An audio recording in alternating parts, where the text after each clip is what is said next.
students, welcome to my YouTube channel English Language by Zinda Says. Students, as you know हमने इसके second topic जो है start कर लिया है, जो कि है ह्यूमन डाइजेस्टिव सिस्टम।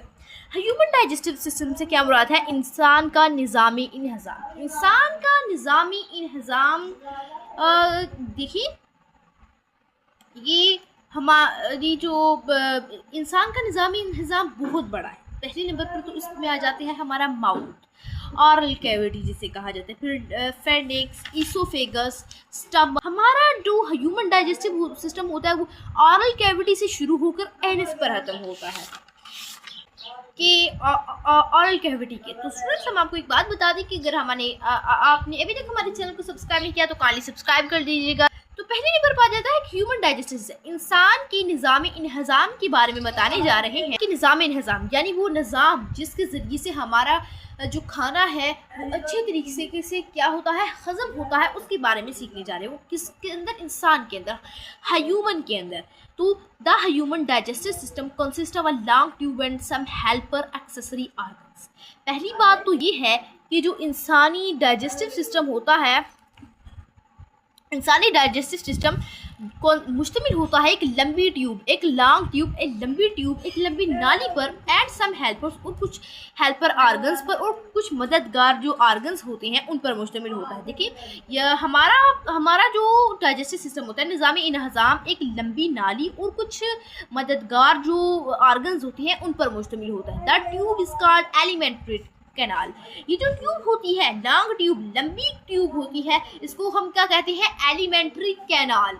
यानी जो इंसान में निज़ाम इन्हिज़ाम की जो लंबी सी ट्यूब होती है, नाली होती है, उसे हम क्या कहते हैं? Alimentary canal. It starts at the mouth and and at the anus. ये जो हमारे अंदर एक लॉन्ग ट्यूब, एक लंबी सी नाली है, ये कहाँ से शुरू होती है? ये शुरू होती है हमारे माउथ से और ख़त्म होती है एनस तक। ओके, तो इसमें इंसान की निज़ामी इन्हिज़ाम शुरू कहाँ से होते हैं? शुरू माउथ से होता है। लेकिन माउथ में पहले नंबर पर किससे शुरू होता है? ऑरल कैविटी से। जो फर्स्ट ऑर्गन आता है वो होता है ऑरल कैविटी। अच्छा, अब देखते हैं कि हम ऑरल कैविटी क्या होते हैं। The space behind the mouth is called our oral cavity और माउथ कैविटी। जुबान के अंदर, आपके माउथ के अंदर, आपके मुंह के अंदर थोड़ा सा स्पेस होता है, थोड़ी सी जगह होती है, उसको क्या कहते हैं? Oral cavity. जैसा कि आप यहाँ देख सकते हैं, ये हमारा हो गया लिप्स के अंदर माउथ है, टंग के ऊपर नीचे थोड़ा सा स्पेस होता है, इसको हम क्या कहते हैं? Oral cavity. अच्छा, ऑरल कैविटी अब क्या करती है? देखिए, ऑरल कैविटी हमारे मुंह का जो किरदार है वो सिर्फ निगलने तक ही महदूद नहीं, बल्कि हमारा मुंह खुराक की डाइजेशन में अहम किरदार अदा करता है, जो है इम्पोर्टेंट रोल प्ले करता है, अहम रोल है, जिसमें हम फर्स्ट पढ़ने जा रहे हैं। पहला इसका क्या किरदार है?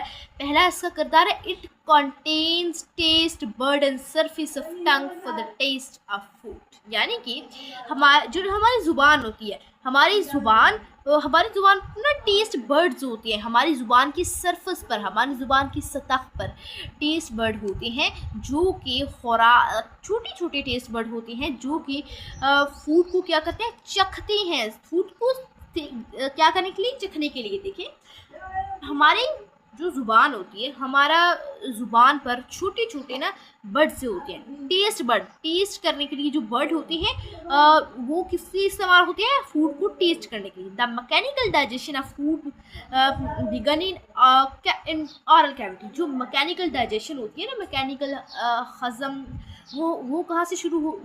किसमें शुरू होता है? ऑरल कैविटी में शुरू होता है, ड्यूरिंग द मैकेनिकल डाइजेशन। अच्छा, मैकेनिकल डाइजेशन में अब क्या आता है?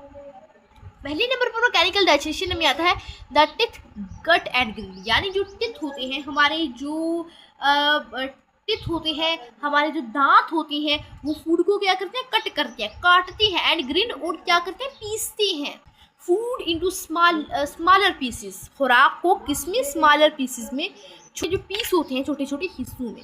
इन ऑरल कैविटी अब स्टार्ट होता है ऑरल कैविटी का मतलब। पहले हमने ऑरल कैविटी में क्या होता है?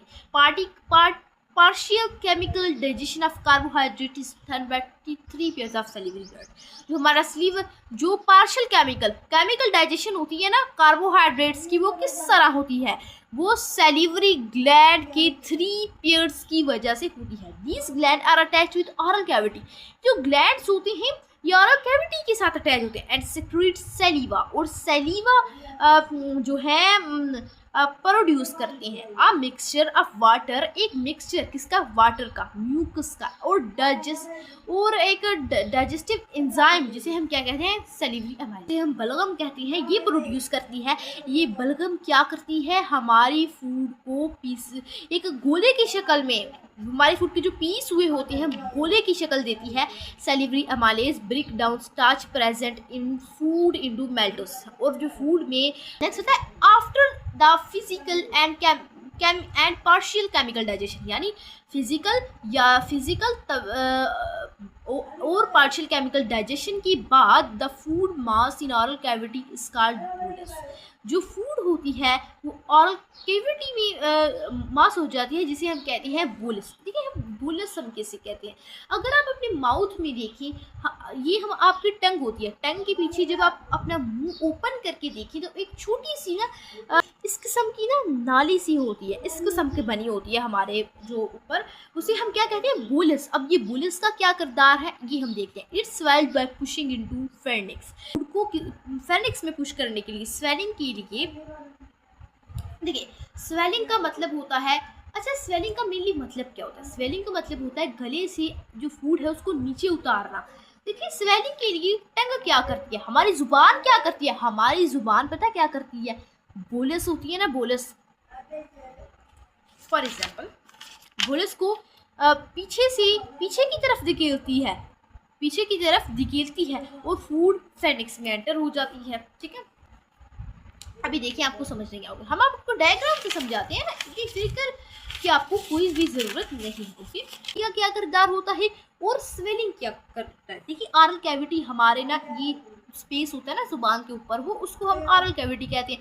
माउथ का सिर्फ छोटा सा किरदार नहीं होता बल्कि बहुत बड़ा कॉम्प्लेक्स किरदार होता है। ये मेनली 3 किस्म की काम करता है। एक तो हमारी टंग काम करती है, टंग भी हमारे माउथ जुबान है, ये भी हमारे माउथ का हिस्सा है। ये क्या करती है, ये खाने को क्या करते हैं, टेस्ट करती है, टेस्ट करके दांतों की तरफ धकेलती है, किसकी तरफ, दांतों की तरफ धकेलती है। उसके बाद हमारा नेक्स्ट किरदार आता है हमारा टिथ का। टिथ हमारे क्या करते हैं, उनको चबाते हैं, उनको क्या पीस देते हैं। ग्लैंड का मतलब होता है, ग्रिंड का मतलब होता है पीस देना। ठीक है, उसके बाद नेक्स्ट हमारा आ जाता है सैलिवरी ग्लैंड का काम। ये तो हो गया सब। स्वेलिंग का प्रोसेस कहाँ से शुरू होता है, देखिए हमारी माउथ ये ना, ये यहाँ से इस तरह हम अगर ऊपर देखें तो इस तरह एक ना नाली सी बनी होती है। ठीक है, स्वेलिंग कहाँ से शुरू होती है, हमारी जुबान इस नाली को ना पीछे की तरफ धकेलती है। ये क्या, देखिए कॉमन सेंस लगाया जाए, ये खुराक की नाली हमारे नाक से भी जुड़ी हुई है, हमारे नाक से भी जुड़ी हुई है और हमारे मुंह से भी जुड़ी हुई है।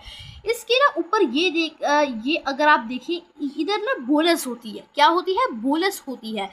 बोलस क्या करती है, हमारी जब ये चबा लिया हमारी खुराक हमारे दांतों ने चबा लिया, अब हमारी जुबान इसको बोलस को ऊपर की तरफ धकेलेगी, सांस की नाली बंद हो जाएगी और हमारी जो जुबान है जब इसको ऊपर की तरफ धकेलेगी फिर दूसरी तरफ धकेलेगी तो जो फूड हमारी है ये फेर्निक्स की नाली में एंटर हो जाएगी और फिर जो है ये इसोफेगस में चली जाएगी। ठीक है, अच्छा ये इसको पीछे क्यों धकेलती है, ताकि खुराक ये आगे एक ढक्कन सा बन जाता है। जब हमारी टंग बोलस को पीछे धकेलती है एक ढक्कन सा बन जाता है और खुराक सांस की नाली में जाने की बजाय फेर्निक्स और इसोफेगस में चली जाती है। इसोफेगस नेक्स्ट हमारी खुराक को क्या करती है इसके बारे में सीखेंगे।